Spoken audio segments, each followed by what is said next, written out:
My husband drove a syringe into my arm, while his nurse mistress stood behind him wearing the silver dress meant for my seat at the Hartwell Medical Center gala. Evelyn is having another episode, Nathan announced to the staff outside the suite, loud enough for the donors in the hallway to hear. Even as I told him I had not consented to any medication. By the time the sedative began burning through my vein, Leah Mercer was already holding my place card in one hand and my husband's arm in the other. They believed I would wake hours later in a locked observation room, confused, ashamed, and unable to prove what had happened. That was what had happened in my first life. This time, I let my wedding ring slide from my finger and land beside the uncapped vial on the medication tray. Not because the ring mattered, because the tray was directly beneath the ceiling camera outside the open suite door. I twisted my phone toward me with the last of my strength. The recording icon was still glowing. Red. Nathan reached for it. I pressed the hospital emergency contact button first. "My name is Evelyn Hartcross," I said, forcing each word through a tongue that was already becoming heavy. "I was injected with a sedative after refusing consent. Seal the founder's suite. Preserve the medication tray. Send an emergency physician, hospital compliance, and security." Nathan's face changed. Leah stopped smiling. Then I called the one person Nathan had spent 3 years convincing me would never believe. Me over him, my father, Dr. Samuel Hart, director of the hospital. "Dad," I whispered when he answered. "Come upstairs." Nathan grabbed my wrist. I looked straight at him as the room tilted. "And bring the police." I woke to the sound of Nathan fastening his cuff links for several seconds. I did not move. The ceiling above me was cream-colored, crossed by a narrow band of recessed lighting. A framed photograph of the original Hartwell Medical Center hung opposite the sofa. On the table beside my hand sat a half-finished glass of sparkling water, a gala program, and a silver place card stamped with my name, Evelyn Hartcross, founding trustee. My fingers began to tremble. I knew this room, the founder suite, occupied the top floor of the hospital's conference wing. My father used it before major donor events. My mother had selected the furniture before she died. Nathan and I had prepared for the hospital's 7th to 5th anniversary gala here. This was the last room in which anyone had believed I was sane. Nathan glanced at me through the mirror. "You fell asleep." His voice was exactly as I remembered it, warm enough to sound concerned, flat enough to conceal impatience. I looked at the date displayed on the gala program, October 14th, 8 months before my death. My chest tightened, but I did not scream. I remembered the previous version of that night in fragments. Nathan telling me my hands were shaking. Leah appearing with a syringe. My refusal. The pressure of Nathan's fingers around my arm. The ceiling lights smearing into white lines. Waking in a private observation room with a psychiatric consultation order attached to my chart. Nathan telling my father that I had become paranoid about his relationship with Leah. Leah standing near the bed wearing the silver dress Nathan had once said made me look like moonlight. The board voting without me. My temporary proxy transferring to my husband. My father asking why I had not told him I was abusing sedatives. I had told him he had believed the medical record instead. For the next 8 months, Nathan had turned every protest into a symptom. Anger became instability. Fear became paranoia. Evidence became obsession. When I finally found the messages between him and Leah, he had said I was too agitated to be left alone. The last thing I remembered from my first life was another needle, then the edge of the staircase, then nothing. Evelyn Nathan turned from the mirror. He was handsome in the clean, reassuring way. Patience. Trusted immediately. Dark hair, calm gray eyes, a surgeon's posture. He wore the midnight blue tuxedo I had ordered for him, and the watch my father had given him after his first successful transplant procedure. In my first life, the sight of him had still softened me. Now I saw the man who had watched me lose consciousness and called it treatment. "What time is it?" I asked. "For 17. The gala began at 6 o'clock. Nathan studied my face. "You look pale." "I was sleeping. You were breathing too. Quickly before you fell asleep, I was reading. You said the donor list made you anxious." I said 2 names were misspelled. His mouth tightened. It was a tiny movement. Most people would not have noticed. I had spent 7 years learning to notice. Nathan picked up his jacket from the back of a chair. We do not have time for this tonight. For what? For you to make everything difficult. There it was not concern preparation. I lowered my gaze to the phone beside me. It was connected to the hospital's guest network. In my first life, Nathan had taken it after the injection. When I woke, several messages had been deleted, and my shared location history showed that I had never left the suite willingly. This time, I opened the settings. Nathan was still speaking. My presentation is important. The Cardiac Innovation Wing has taken 3 years of work. There will be press, board members, state officials, and donors downstairs. I need you calm. I turned off shared location. Then I removed Nathan from my emergency access list. He did not notice. What exactly are you worried I might do? I asked. He gave a tired laugh.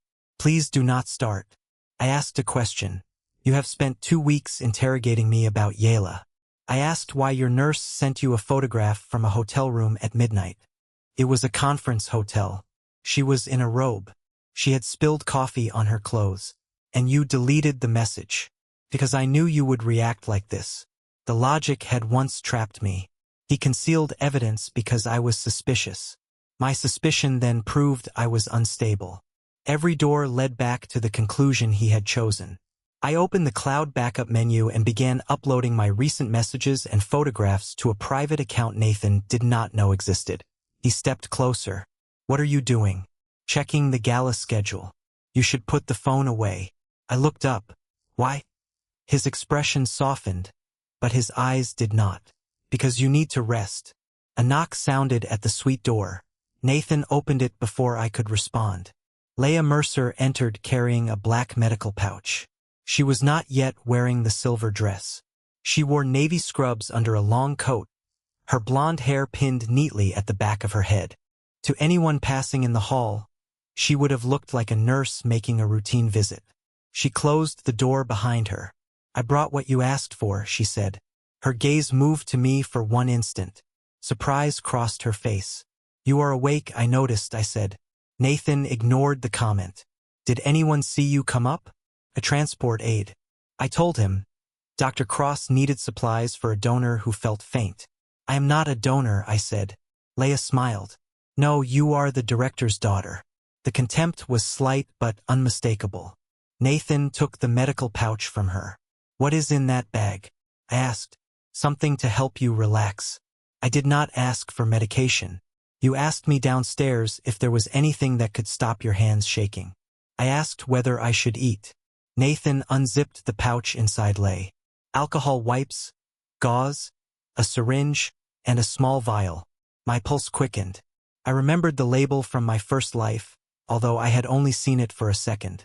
Midazolam, a sedative commonly used before procedures, not a treatment for an inconvenient wife.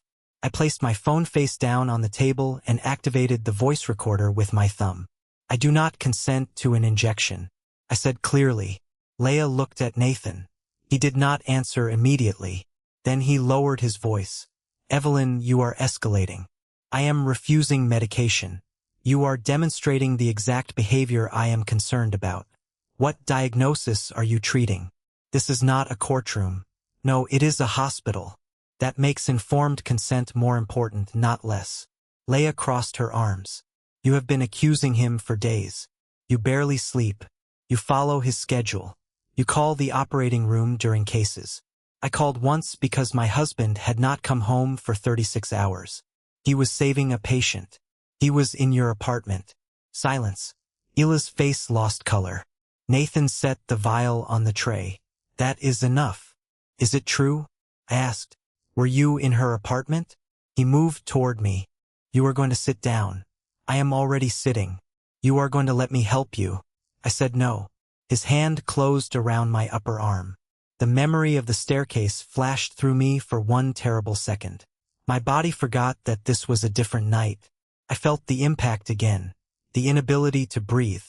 Nathan's blurred face above me. Pulled away. Do not touch me. Nathan's grip tightened. Leah stepped to my other side. Stop fighting him, she said. You are making this worse. I am not fighting. I am withdrawing consent. Nathan's jaw clenched. You will thank me when you wake up. The words were so close to what he had said in my first life that my fear became cold, not smaller, useful. I shifted my left hand toward the edge of the medication tray. The suite door remained slightly open behind Leia. A security camera covered the hallway. It could not see the center of the room, but it could see the door, the people entering, and anything positioned near the threshold. Leia, I said, where did that medication come from? Her eyes moved to the pouch. Nathan answered for her. Hospital stock. Under whose order? Mine. Entered for which patient you? There is no active chart for me. There will be. That was the sentence I needed. I pulled hard enough to force Nathan to adjust his grip. At the same moment, I pushed the tray toward the open doorway. Metal legs scraped across the floor. The camera above the hall now had a clear view of the vial syringe and Nathan's hand around my arm. Leia lunged for the door. I raised my voice. I do not consent. Nathan pressed me back into the sofa. Leia caught my wrist. The needle entered my arm. The pain was small. The betrayal was not. Nathan depressed the plunger while I stared at him. He did not look angry. He looked relieved, as though the hardest part of the evening was over. Leia released me first. There, she said, it is done. My wedding ring felt suddenly heavy. I pulled it off and let it fall onto the tray beside the vial. Nathan removed the needle. You should have trusted me. My fingers were already losing precision. I reached for my phone. He saw the movement. What are you doing? I pressed the emergency contact button. The hospital operator answered. My name is Evelyn Hartcross. I said I was injected with a sedative after refusing consent. Seal the founder's suite. Preserve the medication tray. Send an emergency physician. Hospital compliance and security. Nathan snatched for the phone. I turned away and held it against my chest. Leia moved toward the tray. Do not touch that, I said. The words came out slower than I intended. Nathan's voice changed. She is confused. I am Dr. Nathan Cross. My wife is experiencing an acute psychiatric episode. The operator hesitated. I had expected that. Call Dr. Samuel Hart, I said. Tell him. There may be an unauthorized controlled medication administration in the conference wing. Tell him the requesting party is a founding trustee. Leia's composure cracked. Nathan. He ignored her. Evelyn, give me the phone. I pressed my father's name. He answered on the second ring. I was about to come upstairs. He said, Are you ready, Dad? Come to the founder's suite. My tongue felt thick. What happened? Nathan injected me. I refused consent. Silence. Nathan reached for the phone again. I curled over it. Bring compliance, I said. Bring security and call the police. Evelyn. Nathan snapped. My father's voice became hard. I am on my way. The call ended. Nathan stepped back for the first time since I had known him. He looked uncertain. Leia grabbed the medical pouch. We should go. No, Nathan said. Leaving makes this look worse. It is worse. We document an acute panic episode. She requested medication. She became confused after administration. I recorded you, I said. Both of them turned toward me. Nathan's gaze dropped to the phone. You recorded a private medical interaction without permission. I recorded my husband assaulting me. He laughed once, but there was no humor in it. You are sedated. You have no idea what you recorded. Then you should not be worried. Footsteps approached in the hallway. Nathan moved quickly. He picked up the vial. I caught the edge of the tray and pulled it toward me. The metal struck the sofa. The vial slipped from his fingers and rolled beneath the table. Leia knelt to retrieve it. My father entered before she could reach it. He was still wearing his white dinner jacket. Behind him came the hospital's compliance director, 2 security officers, and Dr. Hannah Cole from the emergency department. My father took in the scene. Me on the sofa, Nathan standing over me with an empty syringe. Leia on her knees beside the medication tray, the open medical pouch, the vial beneath the table. What happened? He asked. Nathan spoke first. Evelyn had a severe panic reaction. She asked for something to calm her down, then became combative after I administered it. I said no. I replied. My father looked at me. My vision was narrowing, but I held his gaze. I said it 3 times. Nathan lifted his hands. She has been paranoid and sleep-deprived for weeks. Dr. Cole stepped past him. What was administered? A small dose of midazolam root. Intramuscular. Order number. Nathan did not answer. Dr. Cole's expression sharpened. Where is the order? I had not entered it yet. This was urgent. What emergency indication? Acute agitation with risk of escalation. I was sitting on a sofa, I said. Leia stood. She was threatening him. What threat? My father asked. Leia looked at Nathan. I answered. I asked whether they were having an affair. No one spoke. The first wave of medication reached deeper into my body. My head fell back against the sofa. Dr. Cole knelt in front of me and checked my pupils. Evelyn, stay with me. I need blood drawn. We will take care of you. Independent toxicology. Chain of custody. Police present. Nathan exiled sharply. This is absurd. Dr. Cole looked at him. No, it is specific. My father bent to pick up the vial with a gloved hand offered by security. Seal the room, he said. Nathan stared at him. Samuel, you are not seriously treating this as an assault. I am treating it as a reported non-consensual drug administration inside my hospital. I am your chief cardiac surgeon. You are also the person holding the syringe. Leia moved toward the doorway. A security officer blocked her path. My father turned to the compliance director. Call outside counsel. Notify the board chair. Neither I nor anyone who reports directly to me will conduct the primary investigation. Nathan's confidence returned slightly. Good. Because your daughter is using your position to destroy me. My father looked at me again in my first life. He had looked confused tonight. He looked frightened. Not for the hospital, for me. Dr. Cole placed an oxygen monitor on my finger. We need to move her to the emergency department. No private observation room. I said, Evelyn, save your strength. No psychiatric chart. No husband authorization. Nathan stepped closer. I am her spouse. I forced my eyes open. Not my decision maker. My father's gaze shifted to Nathan. Do not touch her.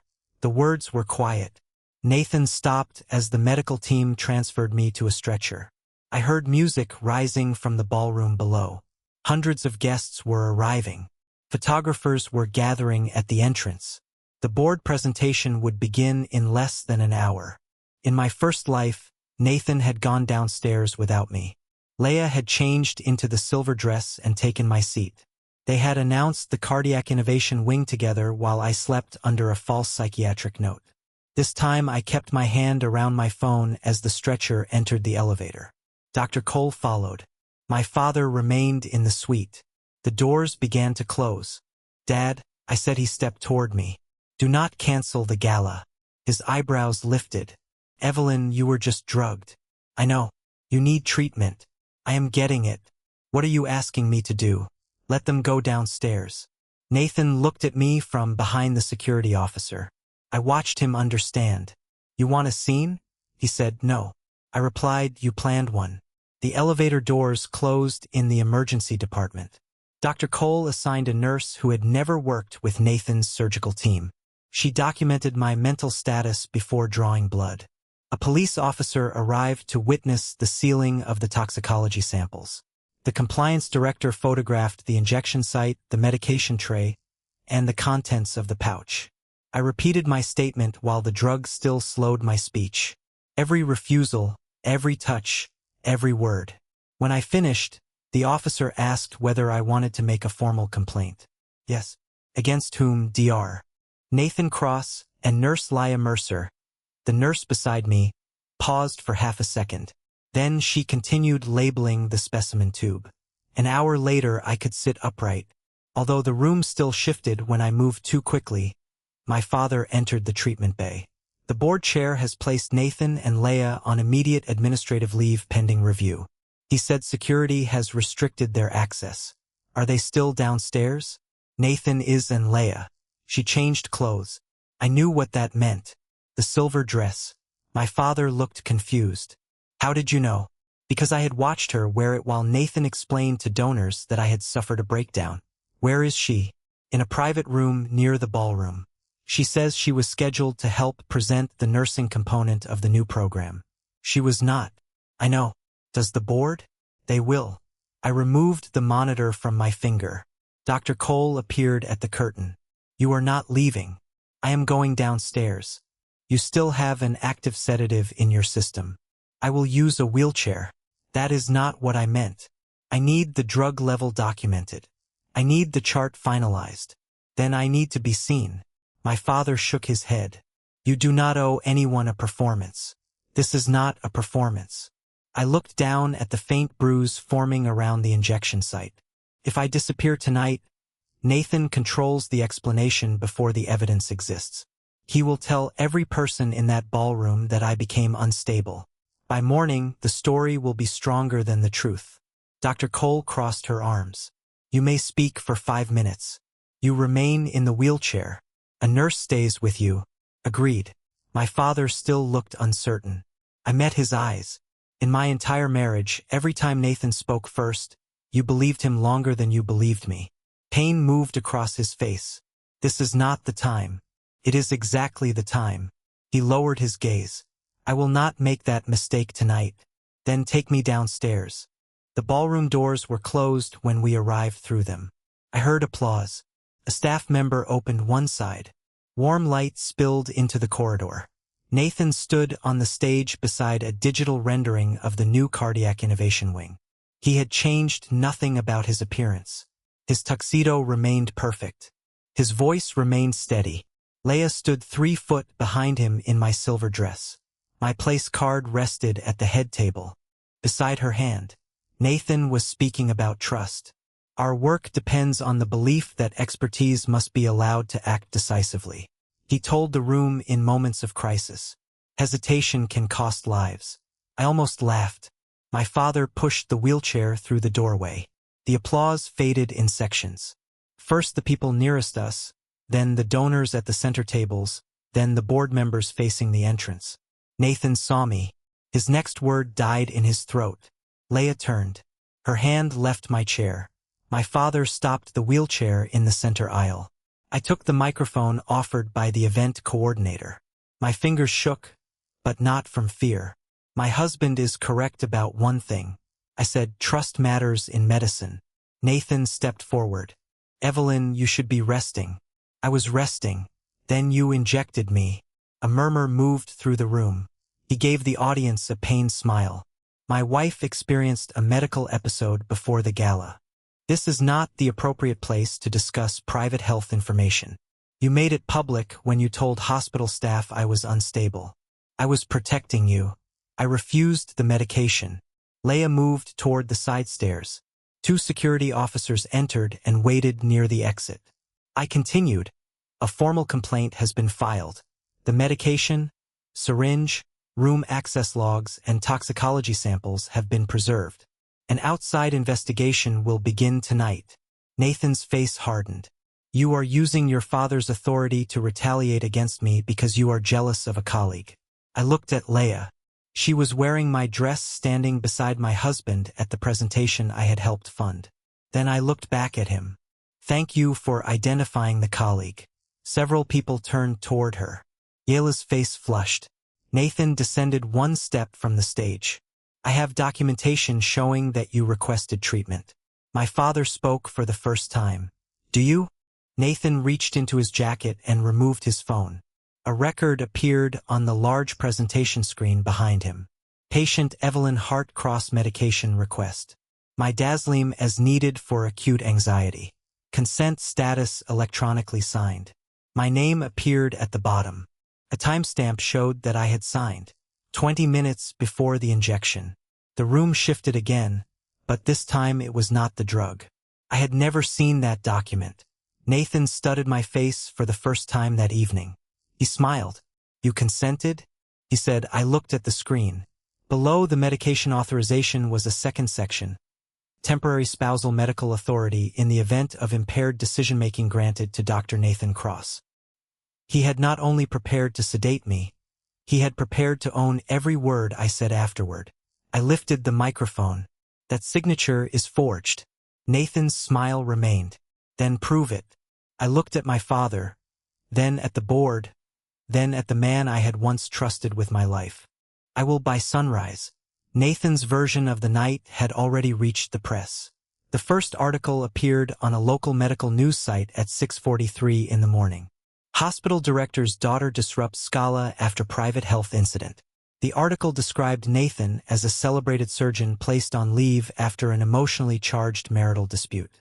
It referred to Leah as a respected nurse and clinical collaborator. It mentioned my father's position 4 times. It did not mention the toxicology sample. It did not mention my refusal. It did not mention the syringe at 7:12. Another site published a photograph of me in the wheelchair. My face looked pale. My eyes were half open. Nathan stood in the background, perfectly composed.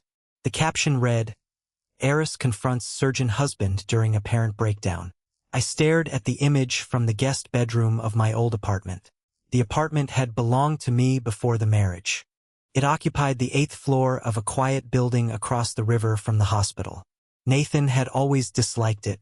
He called it small.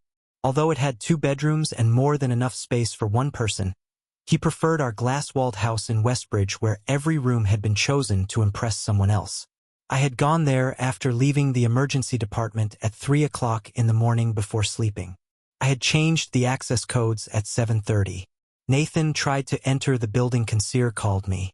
"Dr. Cross says he lives here." "He does not. He says you are medically impaired." "I am not. He is asking us to call your father." "Do not call anyone. Tell him to contact my attorney." "I do not have your attorney's information." "You will in 5 minutes." I called Naomi Sloan. Naomi and I had attended law school together. She specialized in healthcare litigation and professional misconduct cases. We had once been close, but Nathan disliked her. He said she encouraged me to see conflict where there was none. After our wedding, I saw her less. Isolation rarely began with a locked door. Sometimes it began with a husband saying, "Your friend does not respect our marriage." Naomi answered with a rough voice, "Evelyn, I need a lawyer." She became fully awake. "What happened?" "My husband injected me with my Daslim after I refused." Silence. "Where are you?" "My apartment." "Is he there?" "In the lobby." "Do not open the door." "I was not planning to." "Have you contacted police?" "Yes." "Medical records." "Preservation request is in progress." "Drug evidence sealed." "Witnesses." "My father." "Compliance." "Security." "An emergency physician." 2 nurses and approximately 400 gala guests. Naomi exhaled. "You have been busy." "I learned from losing." "What does that mean?" "Nothing I can explain yet." "All right, I am coming." Over an hour later, Naomi stood in my kitchen reading the preliminary incident report. She wore black trousers, a gray sweater, and the expression of someone trying not to commit a second crime. While reviewing the first, he injected his own wife in a conference suite without an order. She said yes. "After you refused." "Yes." "With his alleged mistress present." "Yes." "And then produced an electronic consent form giving him temporary authority over you." "Yes." Naomi looked up. "Evelyn, this is not a difficult marriage. I know this is assault, potential drug diversion, record falsification, and a conflict of interest disaster. I know. Do you?" Her voice softened. "Because 6 months ago, you called me and asked whether it was unreasonable to feel hurt when Nathan spent your anniversary in Leia's apartment. I looked away. You told me to leave. I told you to document everything and stay somewhere safe. I deleted the messages after he apologized." Naomi closed the report. "Are you going back?" "No." The answer came without effort. She watched me for several seconds. "Good." We spent the morning separating my life from Nathan's reach. I revoked his access to my medical portal. I removed him as beneficiary from accounts I could legally change without notice. I froze our shared credit line after downloading the complete transaction history. I canceled the automatic transfer that paid his mother's mortgage. I revoked the limited hospital proxy I had signed 2 years earlier, which allowed him to cast my vote if I was traveling or medically unavailable. That document had once seemed practical. Now I understood why he had repeatedly encouraged me to renew it. At 11, my bank called Dr. Cross attempted to move $200,000 from the joint investment account. The representative said. Was he successful? No. The account was frozen 23 minutes earlier. My hand tightened around the phone. What reason did he give? He indicated there was a family medical emergency. Document the request. We already have. After the call, Naomi slid a legal pad toward me. Divorce? Yes. Immediately? Yes. Any possibility of reconciliation? No. She wrote something down. You did not hesitate. I did that in my first life. Naomi looked up, but I did not explain. At noon, the toxicology report arrived through the independent laboratory. My Daslim was present in my blood at a level consistent with recent administration. No other sedatives were detected. My medical record contained no valid physician order entered before the injection. The electronic consent document existed, but its audit history showed it had been created from a tablet associated with my account. The tablet was registered to our house. Nathan called at 12:18. Naomi placed the phone on the kitchen counter. You do not have to answer. I want to hear what he says. I turned on speaker mode. Evelyn. His voice sounded exhausted, not frightened, not remorseful, inconvenienced. You locked me out of the apartment. It is my apartment. We are married. That did not give you permission to enter before. Certainly does not now. You are making decisions while under the influence of medication. The medication has cleared. You are not thinking rationally. I filed a police report before the dose cleared. He was quiet. Then he lowered his voice. We need to stop this before it becomes permanent. You injected me. You were spiraling. I refused. You were not capable of assessing your condition. Who determined that? I did as my husband or as my physician. Another silence. You are twisting everything. No, I am separating the roles you used to control me. I was trying to protect you from humiliating yourself. You brought your mistress into the room. Yela is not my mistress. She changed into my dress and took my seat. She was presenting the nursing portion of the program. She was wearing jewelry I bought. That is irrelevant. It is evidence of familiarity. You sound like a prosecutor. I am a lawyer. You are my wife. Not for much longer. His breath caught. It was the first honest reaction I heard from him. Do not say that. I filed this morning. You filed for divorce. Yes. Because I gave you medication. Because you believed you had the right to. Evelyn, listen to me. No, you are angry. Yes, you will calm down. I already am. That unsettled him more than shouting would have. Your father has suspended my privileges. He said patients are being reassigned. Reporters are outside the hospital. Years of work are at risk.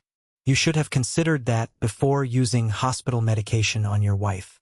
This is exactly what I mean. You are punishing me. I did not suspend you. You called your father. I reported an assault. You knew what would happen.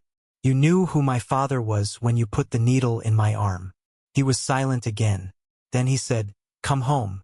No, we need to speak privately. Everything relevant can go through my lawyer. I love you. The words once would have opened a door inside me. Now they sounded like another credential he expected me to accept without verification. You loved access to me. I said that is not true.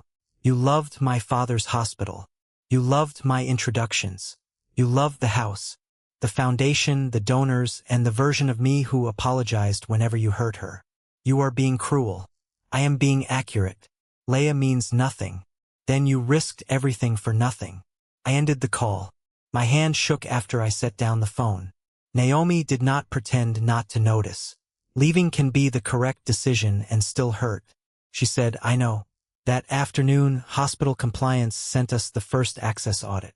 Leia's badge had entered the surgical medication room at 3:32 on the day of the gala. There had been no scheduled cardiac procedure requiring my Daslim at that time. A vial had been removed under the account of a patient whose procedure had been cancelled that morning. The removal was co-signed electronically by Nathan at 4:08. Leia's badge entered the conference wing at 4:12. The tablet in our Westbridge house accessed my patient portal at 4:14. The consent form was created at 4:17. I woke. Someone had used my account from the house while Nathan and Leia were already at the hospital. Naomi pointed at the timestamps. Who else has access to the house? Cleaning staff, the security company, and Nathan's mother. Any cameras? Exterior only. Nathan said interior cameras made him feel watched. Naomi gave me a look. Of course, he did. The tablet itself was still at the house. Police obtained a warrant before Nathan could remove it. The device contained my saved password. It also contained a fingerprint login registered to someone identified only as user 2. I knew whose finger it was. 3 months earlier, Leia had come to our house after Nathan claimed she needed help preparing a presentation. I had found her in the kitchen using my tablet. She said Nathan had given her permission. I had changed the passcode. I had not known he added her fingerprint afterward at 5. I received an invitation from Monica Cross family dinner. 7 o'clock. We need to handle this privately. Naomi read the message. You are not going. I am. Why? Because Monica has spent 6 years pretending the money I give her is Nathan's. This is not the night to prove a point. It is the night to close an account. Monica's house stood in a gated development north of the city. I had paid the down payment. I had also paid the mortgage for the last 4 years after Nathan told me his mother's retirement income was insufficient. Monica thanked her son each Christmas for taking care of his family. She never thanked me. When Naomi and I entered the dining room, Nathan was already seated at the table. Leia was not there. Monica stood beside him wearing pearls I had given her. This is a family matter, she said when she saw Naomi. Naomi is my attorney. Monica's lips tightened. We do not need attorneys at dinner. You invited me to discuss an active criminal complaint. I invited you to save your marriage. Nathan rose. You should not have come with her. I should not have come at all. I sat opposite him. Monica remained standing. You embarrassed Nathan in front of the entire hospital. He injected me. He was helping you. I refused. You have always been sensitive. Naomi placed a folder on the table. Monica ignored it. Marriage requires grace. Evelyn. Men under pressure sometimes make mistakes. Is sleeping with a nurse a mistake or part of the pressure? Nathan's hand struck the table. I did not sleep with Leia. Monica flinched. I did not then unlock your hotel records. His face changed. You have no right to invade my privacy. You used our joint account to pay for the room. That was a conference expense for a conference held 12 miles from our house. Monica sat slowly. Nathan. He looked at his mother. This is not relevant to the medication incident. I almost admired the precision. He had stopped denying everything at once. Now he divided the truth into pieces and defended only the one currently under examination. I opened my handbag first. I placed my wedding ring on the table, then the preliminary toxicology report, then the divorce petition, then a printed list of every payment I had made toward Monica's house, car, insurance, vacations, and private club membership. Monica stared at the pages. What is this? The end of my financial support. She looked at Nathan. He did not meet her eyes. You cannot stop paying the mortgage, she said. I did this morning. The payment is due next week. Yes, you promised to take care of me. Your son promised. I paid. Monica's face reened. This is vindictive. No, vindictive would be taking the house. I am simply no longer funding people who helped my husband convince me that his betrayal was my illness. I never helped him do anything. You called me hysterical when I asked why Leia had a key to my home. She worked with him. You told me successful men needed women who understood sacrifice. That is true. Then you can sacrifice your club membership. Nathan stood. Enough. I looked at him. No, enough was yesterday. You are not thinking about the consequences. I have thought about them for longer than you know. If you continue, the hospital may terminate me. That decision belongs to the investigation. My license could be reviewed. That belongs to the medical board. My reputation is already being destroyed. That belongs to your actions. What about us? That belongs to me. He walked around the table. Naomi rose, but I held up one hand.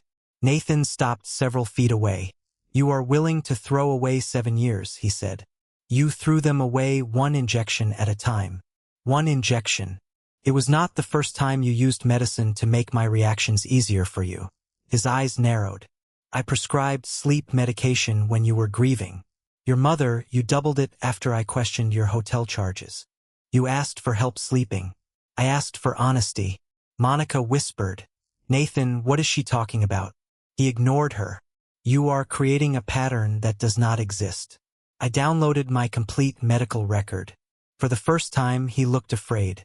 I continued, 18 months ago. A note appeared stating that I showed obsessive jealousy and emotional dysregulation. You did? Who evaluated me? I documented spousal observations. In my medical chart, you were my patient. I was never formally under your care. You asked me for advice. You turned marital arguments into symptoms. I recorded clinically relevant information. You created a patient you could control. His face went still. The sentence landed harder than anger. Naomi slid the folder toward him. Dr. Cross, all future communication should go through counsel. Nathan did not look at her. You think your father will protect you forever? He said to me. No, I stood. That is why I am building a case that does not need him. Monica picked up the payment list. What am I supposed to do about the mortgage? Ask your son. He has been suspended. Then perhaps he should not have risked his career to drug his wife. I turned toward the door. Nathan followed me into the hallway.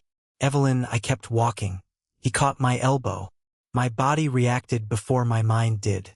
I pulled away so violently that my shoulder struck the wall. Naomi stepped between us. Touch her again and I call the police. Nathan lifted both hands. I was trying to stop her. That sentence is becoming a habit. I said, his face twisted.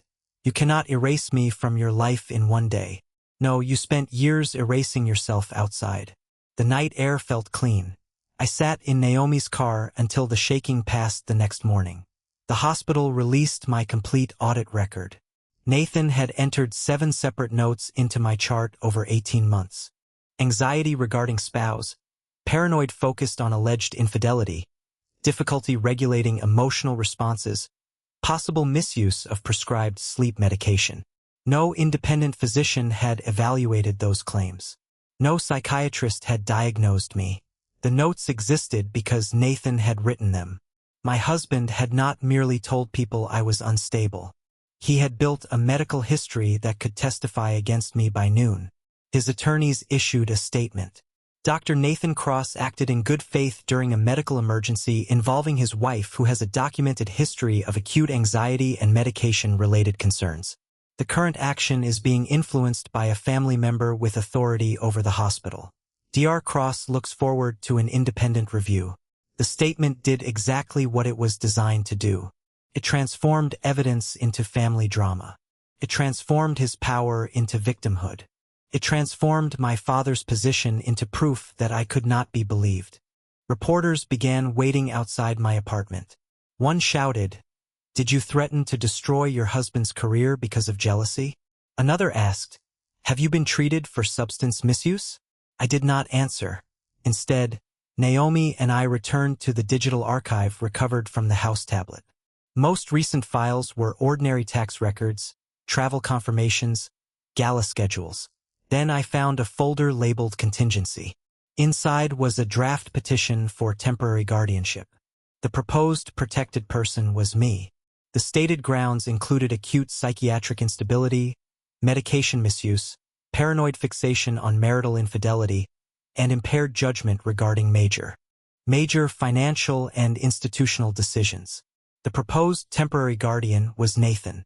Attached was a document transferring my founding trust vote to him during any period in which I was medically unable to serve. My electronic signature appeared at the bottom. The document had not yet been filed. It had been prepared. Naomi read it twice. He was going to have you declared impaired. He was going to use his own chart notes as evidence. He needed another physician. He had one who, I scrolled through the draft attachments. A supporting assessment had been prepared under the name of a psychiatrist who consulted at Hartwell twice a week. The signature line was blank. Naomi's mouth tightened. We need to contact her before Nathan does. My phone vibrated. A new batch of recovered messages appeared from the tablet backup. The conversation was between Nathan and Leah. Leah, will she be asleep before the presentation? Nathan, she should be out for at least 4 hours. Leah, and if she fights you, Nathan, her chart supports intervention. Leah, Samuel may ask questions. Nathan, he will see the consent form and the symptoms. He trusts documentation. Leah, what about the vote? Nathan, her proxy activates if she is medically unavailable. LLA. Then after the gala, she stays in observation. Nathan. Yes, Lila. And I stand beside you, Nathan. Where you should have been from the beginning. The final message had been sent 2 hours before the injection. Leah. Once she is out, I take her seat. Nathan, once she is out, everything moves forward. I read the words until the screen blurred. Not because I was surprised, because in my first life it had worked. This time Naomi printed every page. She placed them beside the guardianship draft. This was never about calming you down. She said, no, it was about removing you. I looked at the photograph of Leah in my dress. Then at the signature. They had stolen. They wanted me alive, I said. As long as I was silent, the independent hearing began 9 days after the gala. My father did not sit on the panel at my request. He did not enter the hearing room until he was called as a witness. The panel consisted of an outside healthcare attorney, a retired judge, a physician from another medical system, a nursing ethics specialist, and a representative from the state patient safety office. Nathan arrived with 3 attorneys. Leah arrived with 1. I arrived with Naomi and a cardboard box containing copies of every document they had used to turn my marriage into a diagnosis.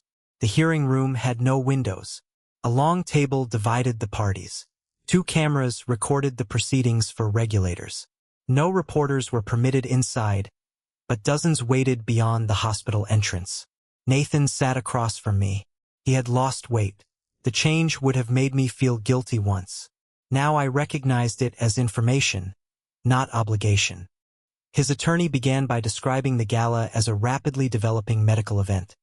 Dr. Cross observed tremors, rapid breathing, agitation, accusatory speech, and impaired judgment in his wife. She said he believed immediate intervention was necessary to prevent harm. The outside physician leaned forward. What harm?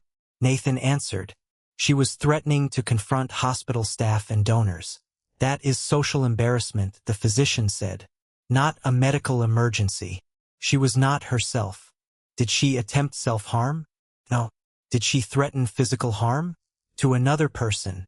She was verbally aggressive. What did she say? Nathan looked at me. She accused me of having an affair. The retired judge made a note. And were you having an affair? Nathan's attorney objected. The judge raised one hand. This is not a courtroom counsel. We are evaluating whether Dr. Cross interpreted a marital accusation as psychiatric instability. The truth of the accusation is relevant. Nathan's expression remained controlled. No. Across the room, Leah looked down. The nursing ethics specialist turned to her. Nurse Mercer did. Mrs. Cross refused the injection. Leah swallowed. She was confused. That was not my question. She said she did not want it. How many times? I do not remember. I did. My recording remembered too. Naomi connected my phone to the room's audio system. My voice filled the hearing room. I do not consent to an injection. Nathan's voice followed. You are escalating. I am refusing medication. Later, do not touch me. Then I said no. Then the sound of the tray scraping across the floor. Then my final clear statement before the injection. I do not consent. The recording ended.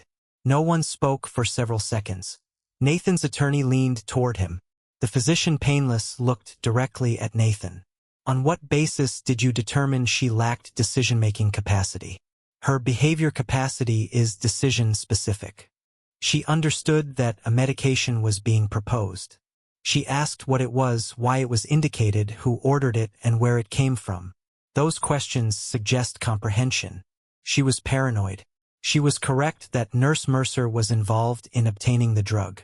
Nathan's face hardened. She was wrong about the nature of our relationship. Leah looked at him. It was the first crack between them. The panel moved to the toxicology findings. Dr. Hannah Cole testified that I had been alert, oriented, and able to explain what occurred when I reached the emergency department. She specifically requested an independent toxicology sample and chain of custody procedures. Dr. Cole said, "That is not consistent with global confusion." Could she still have been emotionally distressed? Nathan's attorney asked, of course. Could emotional distress impair judgment? It can. Then Dr. Cross's concern was not unreasonable. Dr. Cole's expression did not change. Concern does not create consent. Next came the pharmacy audit. A hospital pharmacist explained that the Metazlime vial had been removed under a canceled patient procedure. Leah's badge and access code were used. Nathan's electronic co-signature approved the removal. Leah's attorney spoke quickly.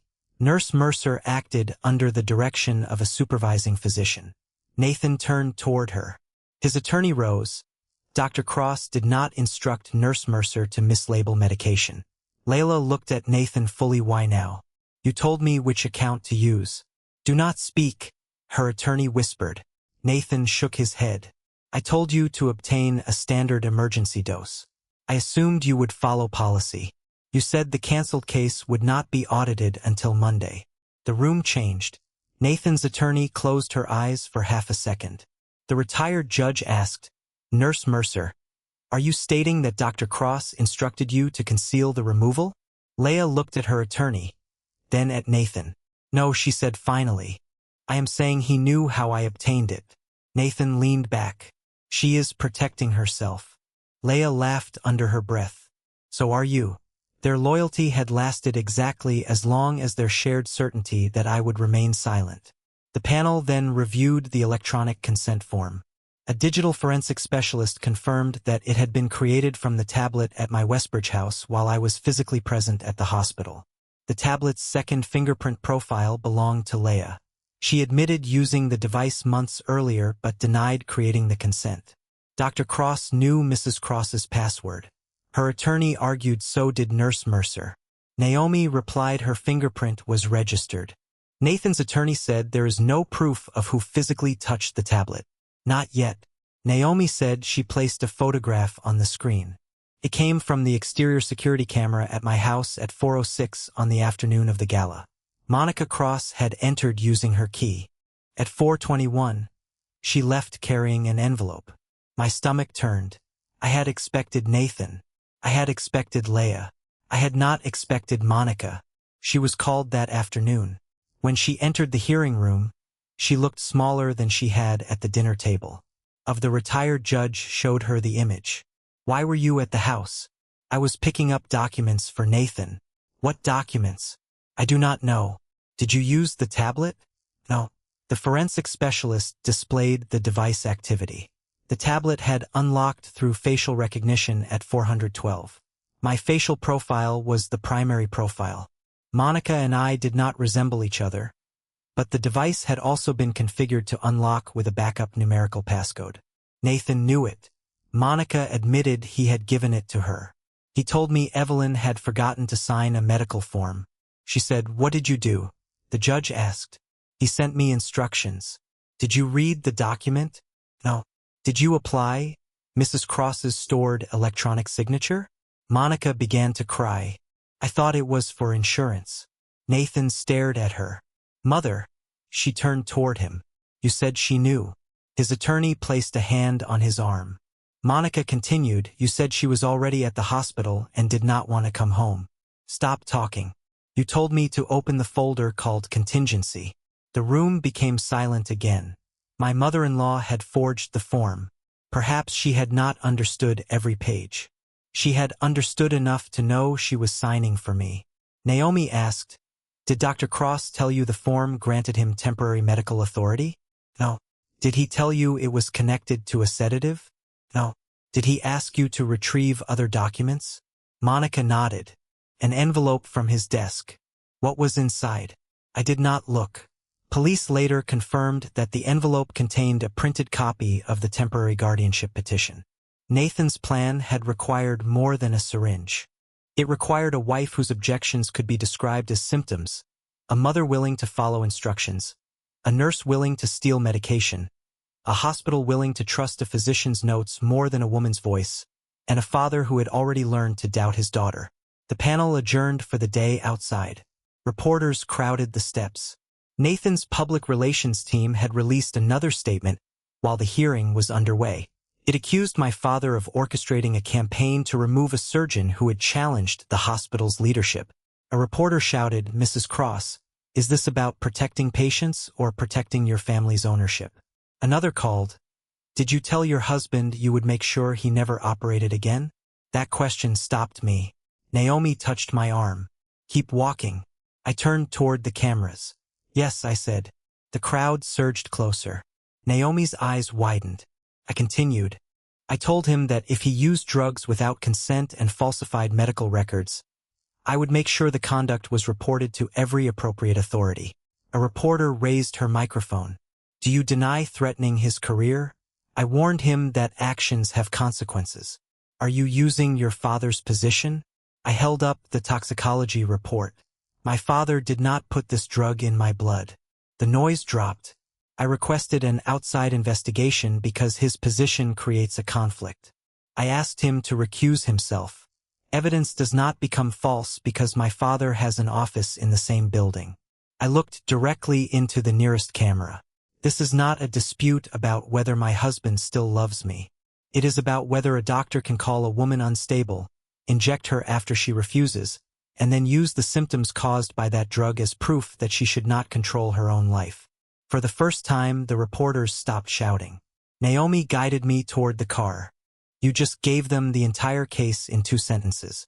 She said, "I am tired of letting Nathan define the question." That evening, my father came to the apartment.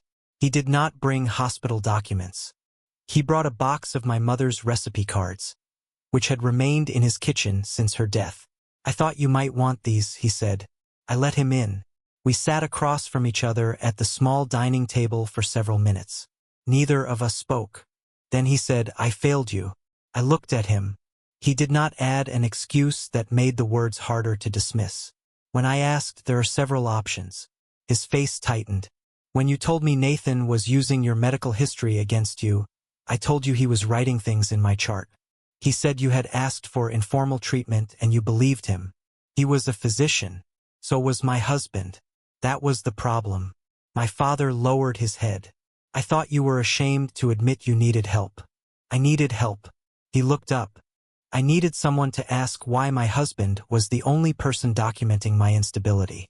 I should have. You wanted him to be good." "Yes." "You wanted the brilliant surgeon you recruited to also be the man who loved your daughter." "Yes." "And when those 2 versions conflicted, you protected the surgeon." His eyes filled. "I am sorry. I had imagined this apology in my first life. I had imagined falling into his arms instead. I felt the distance between an apology and repair." "I believe you are sorry." I said, "What can I do?" "Do not fix this quietly." His eyebrows drew together. "The board is concerned about institutional damage. The institution was damaged when its systems allowed a doctor to create false notes about his wife. If everything becomes public, patients may lose confidence. They should lose confidence in a system that hides this. I am not suggesting we hide it. You are thinking about controlled disclosure." He was silent. I knew my father. "I will not agree to a private settlement." I said, "You will not offer Nathan a resignation in exchange for silence. You will not allow the hospital to describe this as a domestic incident. He may sue. Then let him. The hospital could face liability. It should." He studied me. "You would expose the institution your mother helped build.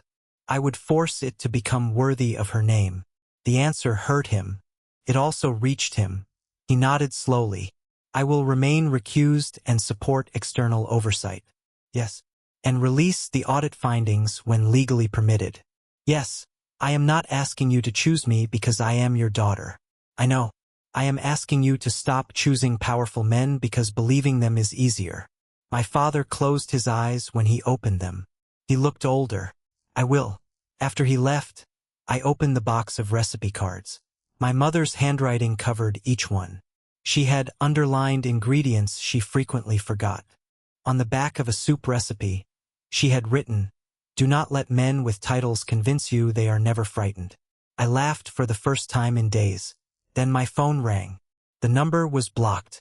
I answered without speaking. Yela's voice came through. "I need to meet you.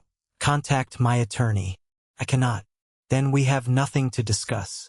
Nathan is going to blame everything on me." "You helped him." I followed his instructions. "You held my wrist." Silence. "I know." "No. You remember knowing would have stopped you." "He said you were unstable." "You read the messages."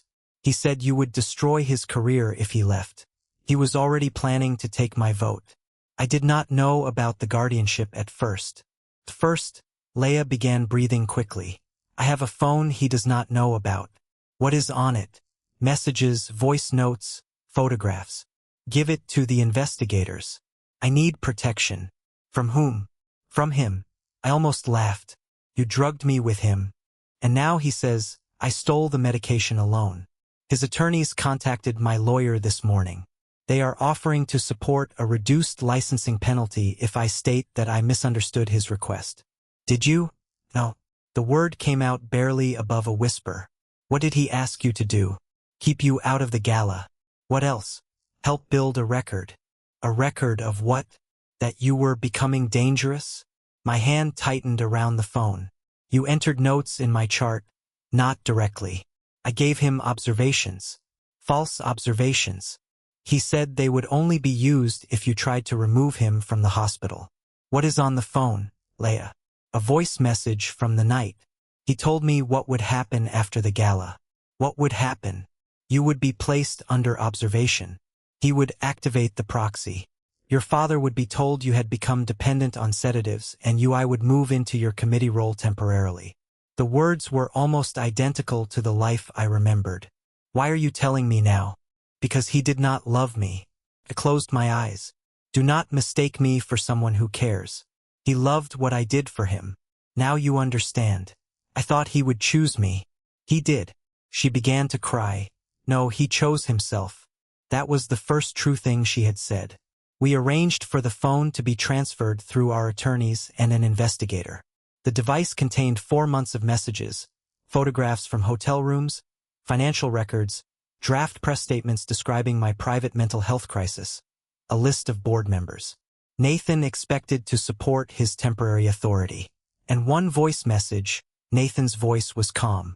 "The important part is consistency. If she becomes angry, document agitation.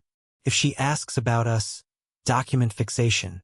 If she refuses medication, document impaired insight. Samuel will not act against his own daughter unless he believes she is sick. Once he believes that he will let me handle her," Leia asked. "And after the gala, she stays under observation." "For how long?" "As long as necessary." "What if she fights the guardianship?" "She will sound paranoid." "The chart is already there. And me, you take the patient advocacy seat. You stand beside me at the announcement. When this settles, we stop hiding." Leia laughed softly. "You promise?" "Promise." The recording ended. I sat in my attorney's office and listened to it twice. The second time, I did not hear a husband speaking about a wife. I heard a doctor designing a patient. Patient who could be dismissed. Patient who could be restrained. A patient whose every attempt to escape would prove she needed more control. Naomi stopped the audio. "This changes everything." The board voted to open the final disciplinary session to the public. Nathan fought the decision. His attorneys argued that medical privacy, marital confidentiality, and ongoing criminal review required a closed proceeding. I waived my privacy rights regarding the records he had created. I will not let him hide behind the privacy he violated. I told Naomi the public session was held in the hospital's main education auditorium. Every seat was occupied. Physicians lined the rear wall. Nurses filled the side rows. Former patients, donors, reporters, regulators, and staff watched from an overflow room. My father sat in the audience rather than on the stage. Nathan entered through a side door. He wore a dark suit instead of a white coat without hospital credentials clipped to his chest. He looked less powerful still. When he sat across from me,